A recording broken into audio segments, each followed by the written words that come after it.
저 유명한 고전 예기에 따르면 공자께서 경이이청이라고 말씀하셨는데요.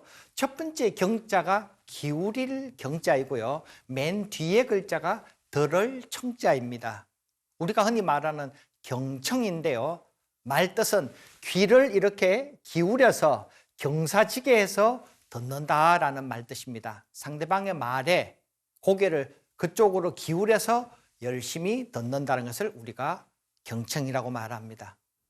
미국 CNN 유명한 뉴스 텔레비전에서 레리 킹이라고 하는 분이 세계 최장수 인터뷰로서 이름을 날렸는데요. 이분은 미국의 대통령부터 해서 수많은 유명한 사람들을 인터뷰했는데 무려 2만 5천 명이나 인터뷰를 했다고 합니다. 그는 그의 저서에서 어떻게 사람들과 그렇게 많은 인터뷰를 하게 되었느냐, 그 비결을 물으니 나는 사실은 인터뷰를 해서 그 사람에게 질문을 던진 게 아니라 항상 그 사람의 말을 귀 기울여 듣다 보니 세계 최장수 달인이 된 것 같다라고 말했습니다. 세계 역사상 가장 넓은 영토를 점령한 징기스칸에게 당신은 학교도 없고 스승도 없는데 어떻게 그렇게 뛰어난 성과를 낼 수 있었냐라고 물었더니 징기스칸이 말했습니다. 나를 가리킨 것은 바로 이 귀다. 나는 부하들의 말을 귀담아 들었기 때문에 오늘날 이렇게 큰 성공을 거두었다. 이렇게 얘기한 것을 보면 경청은 실로 중요한 성공의 요인이 아닐 수 없습니다.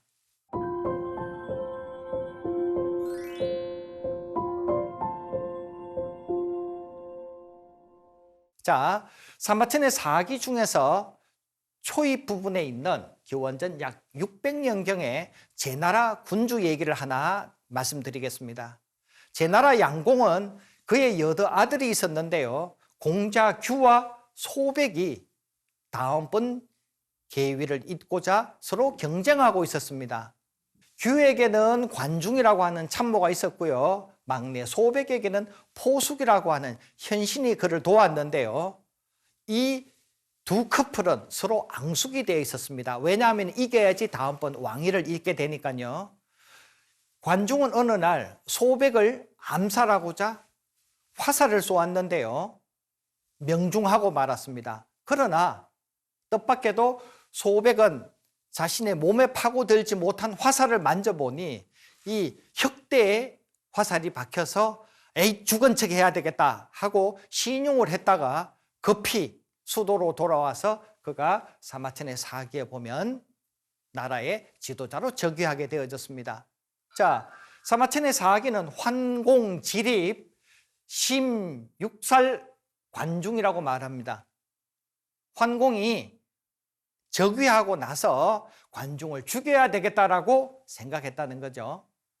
이때 그의 참모가 말했습니다. 천하를 제패하려면 관중이 필요합니다.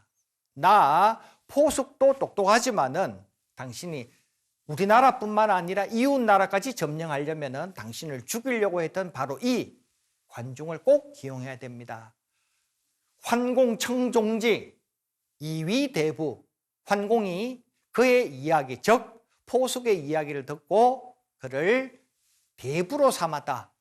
그래서 바로 이 관중이 40년 황공을 보좌하게 되었고 중국 최초로 패권 국가가 되었다라는 유명한 얘기의 결말입니다. 이렇게 경청이라는 내용은 매우 중요한 결과를 내는데요. 먼저 첫 번째 여러분에게 질문 하나 드리겠습니다. 경청이 인생의 성공과 실패를 좌우한다? OX? 너무 쉬운 문제죠? 네, O입니다. 두 번째 질문, 그렇다면 사람의 말은 언제든지 경청하는 것이 좋다? OX. 어느 쪽을 선택하시겠어요? 네, 정답은 X입니다. 의외로 많은 분들이 책이나 강의나 주변 분들로부터 경청하라는 얘기를 많이 들어가지고요. 무조건 경청해야 되는 걸로 알고 계시는 분이 너무 많으세요. 왜 항상 경청하면 되지 않는지 여러분에게 사례를 보여드리겠습니다. 중국 전국시대 때 남쪽 초나라 회왕이 왕이었을 적에 그가 총애하는 애첩, 정수라는 여인이 있었습니다. 그런데 어느 날 더 젊고 아리따운 궁녀를 선물로 받아서 그를 총애하게 됐습니다. 그런데 정수는 새로 들어온 그 궁녀를 불러다가 자신이 좋아하는 이 비녀도 주고 옷도 주고 환심을 샀습니다. 나도 옛날 어릴 적에 너만한 나이 때 궁궐에 와서 너무 고생을 많이 했는데 내가 보기 안쓰러워서 널 도와주는 거야. 이 궁녀는 정수가 너무 고마워서 그의 행동을 일일이 신뢰하고 따랐다고 합니다. 그러던 어느 날 정수가 궁녀에게 말했습니다. 야, 내가 왕을 만났더니 너는 다 이쁘고 좋은데 한 가지가 조금 아쉽다더라. 너는 코가 좀 못생겨가지고 코 볼 때마다 조금 애정이 식는다고 하더라. 네가 회왕을 만나러 갈 때 손으로 살짝 코를 가리면 어떻겠니? 그래서 회왕을 만날 때마다 코를 가렸는데요. 정수는 어느 날 회왕에게 말했습니다. 왕이시여, 궁녀가 말하기를 왕 옆에 가면 냄새가 나서 도저히 참을 수가 없다고 하는데요. 왕께서 눈치채셨습니까? 왕은 속으로 생각했습니다. 그래서 내 옆에 올 때마다 손으로 코를 가리는구나. 그래서 결국 회왕은 이 궁녀를 처단하고 말았습니다. 궁녀는 정수를 믿어서 큰 실패를 맛보았고요. 회왕은 정말로 아끼는 궁녀 하나를 잃게 된 것이죠. 사람 말은 이렇게 잘못 경청하면 어처구니 없는 결과를 낳기도 합니다. 또 마찬가지 중요한 사례 하나 여러분에게 말씀드리겠습니다. 초나라 평왕이 자기 아들 태자가 장성해서 장가 보내야지. 그래서 어느 나라의 왕족을 이어줄까 하다가 진나라에게 사신을 보냈습니다. 비무기가 사신으로 갔는데요. 가서 진나라 미녀를 한 명 데리고 귀국을 했습니다. 그런데 갑자기 뒷길로 들어와서 초나라 평왕에게 말했습니다. 왕이시여, 큰일 났습니다. 이 미녀는 제 생각에는 천하의 영웅에게나 어울릴 만한 아름다움입니다. 태자에게는 어울리지 않으니 영웅이신 왕이 이 여성을 후궁으로 삼으시고요. 제가 제 나라에 가서 다른 왕족을 한 명 구해오겠습니다. 듣지 않니 그 말도 그렇게 나쁘지 않은 것 같아서 진나라 미녀를 그의 후궁으로 취하게 되었는데요. 훗날 태자하고 사이가 나빠졌고 결국 이 원인으로 인해서 훗날 국가가 굉장히 어지러워졌다는 것을 우리가 뒤에서 알게 됩니다. 이를 두고 대간사충이라고 하는데요. 큰 대자, 간사할 간자, 비슷할 사자, 충성충자. 큰 간사함은 충성처럼 보인다입니다. 너무나 유명한 얘기입니다.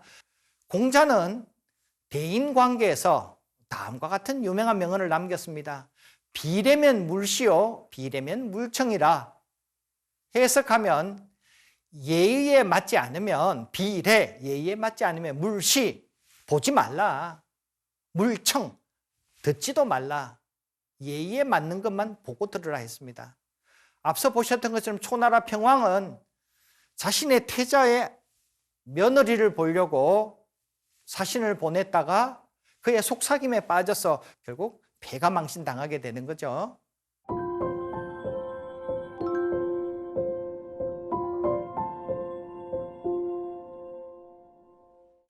삼국지의 유비는 자신의 소신이 있기로 유명한 사람입니다. 어느 날 그는 유표에게 신세지고 있던 형주성 위 신야에서 어떤 사람으로부터 정로마를 선물로 받았습니다.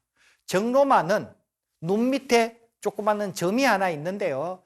명마로서 대단한 기세를 갖고 있었습니다. 그런데 안타깝게도 정로마는 주인을 한번 해한다라는 이야기가 전해져 오고 있었습니다. 그래서 주변 사람들이 정로마 타지 마십시오.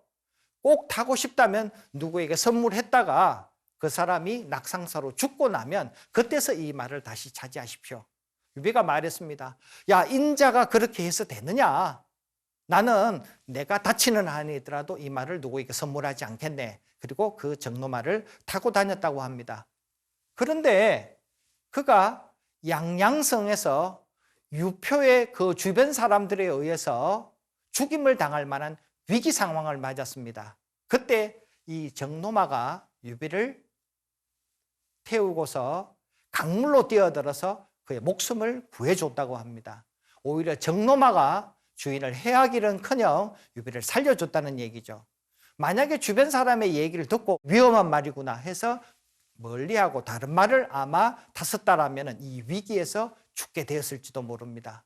그는 주변 사람들의 말을 때로 경청하지 않고 소신껏 행동함으로써 오히려 위기를 극복했다는 일화가 되겠습니다. 반대로 충신 오자스의 건의를 멀리한 사람이 있는데요. 바로 중국 춘추시대 네 번째 패자 오나라의 부차입니다. 그는 훗날 구천에게 패해서, 즉 범녀와 문종의 바로 그 팀에게 패해서 죽음을 맞은 바로 그 임금인데요.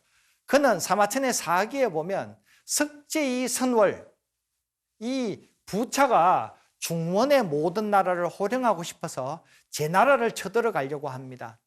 오자스가 반대합니다. 제 나라를 공격하시지 마시고 먼저 아래쪽에 있는 월나라를 공격하십시오. 그랬는데 부차는 그 말을 듣지 않고 제 나라를 쳐들어가서 1차전에서 승리했습니다. 그런데 오자스가 말했습니다. 약불연 후장회지 무겁. 만약에 제 말씀을 끝까지 안 들으시고 계속 공격하신다라면 훗날 장차 후회할 텐데 그게 무겁, 어디까지 미칠지 모릅니다. 부차는 오자스의 얘기가 듣기 싫어서 그는 오왕불청, 그의 말을 가볍게 듣고서 선물을 하나 보냈습니다. 오자스가 포장지를 뜯어보니 거기에는 유명한 총루라고 하는 금이 하나 들어있었습니다. 무슨 뜻이었을까요? 너 마음에 들지 않으니까 자결하라, 그런 뜻이었습니다. 오자스는 결국 자결을 했고요. 세월이 한참 흐른 후에 바로 이 부차는 아래 월나라 구천에게 패배해서 죽게 되어졌습니다. 이 부차는 오자스의 말을 경청 한 번쯤 했더라면 그는 중원의 패자로서 오랫동안 국가 경영에 성공할 수 있었는데요. 결국 경청하지 않음으로써 그는 실패하고 말았던 겁니다.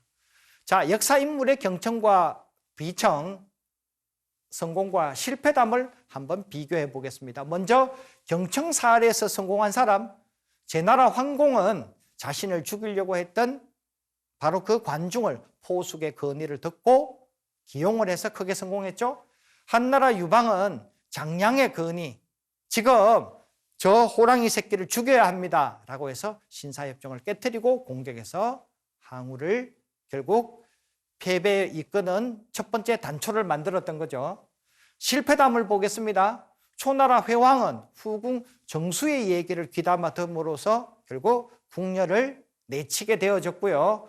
초나라 평왕은 비무기의 얘기를 듣고 결국 자신의 며느리가 될 사람을 아내로 삼았고 그 후에 비극적 발전이 있었습니다. 남의 말을 듣지 않아서 성공한 사람들 역시 많이 있습니다. 총나라 유비는 앞서 보셨던 것처럼 적로마 사건 때 남들이 다 이 말을 멀리하고 버리십시오 했는데 결국 가깝게 두어서 오히려 그의 목숨을 부지했던 겁니다. 오나라 부처는 오자세의 건의를 듣지 않고 소신껏 행동함으로써 결국 망하고 말았고요. 송나라 양공은 목이라는 신하가 남쪽에 초나라가 강 건너오니 홍수에서 공격하십시오 했는데 야, 인의를 가진 왕이 할 일이 아니야 했다가 결국은 본인도 화살 맞아 죽게 되고 나라도 망했다는 얘기 들으셨죠?